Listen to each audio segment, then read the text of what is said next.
இனிப்பு சோமாஸ். இந்த சுவையான உணவை எளிதாக எப்படி தயாரிப்பது என்று பார்ப்போம். இனிப்பு சோமாஸ் ஒரு பிரபலமான இந்திய இனிப்புப் பண்டமாகும்.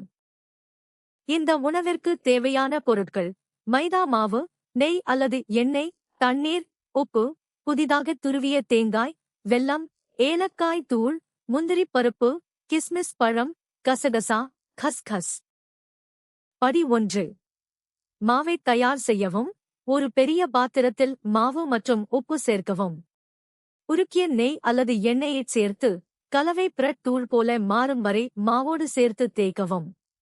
மெதுவாக தண்ணீர் சேர்த்து கெட்டியான, மென்மையான மாவாக பிசையவும். ஈரமான துணியால் மாவை மூடி 20 முதல் 30 வரை நிமிடங்கள் ஊற விடவும். படி 2. நிரவல் தயாரிக்கவும்.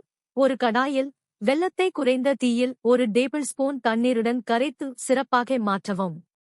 அதில் உள்ள அழுக்குகள் நீங்க வடிகட்டவும்.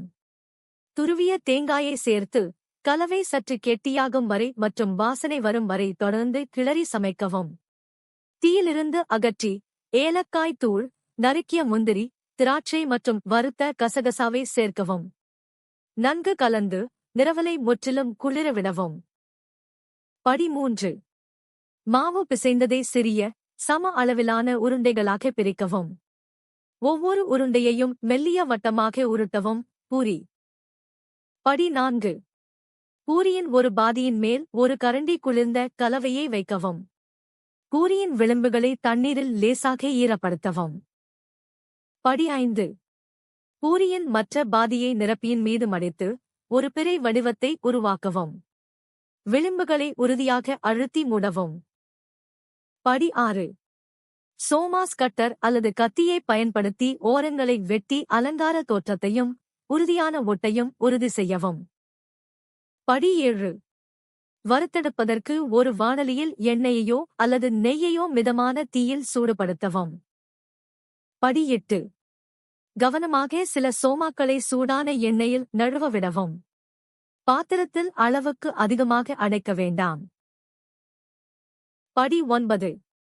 மத்தியமான தீயில் இடையிடையே புரட்டி போட்டு இருபுறமும் பொன்னிறமாகவும் மொறுமொறுப்பாகவும் மாறும் வரை சோமாஸ்களை பொரிக்கவும். படி 10.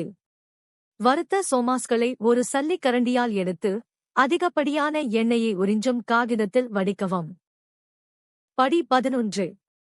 மீதமுள்ள சோமாஸ்களை அதே முறையில் வறுக்கவும். படி 12. அடைக்கப்பட்ட காற்று புகாத கொள்கலனில் சேமிப்பதற்கு முன் இனிப்பு சோமாஸை முழுமையாக ஆறவிடவும். அவ்வளவுதான். முழு செய்முறையையும் சரியான அளவுகளையும் விளக்கத்தில் உள்ள இணைப்பில் பெறலாம். வீடியோ பிடித்திருந்தால் லைக் செய்து சேனலை சப்ஸ்கிரைப் செய்யுங்கள்.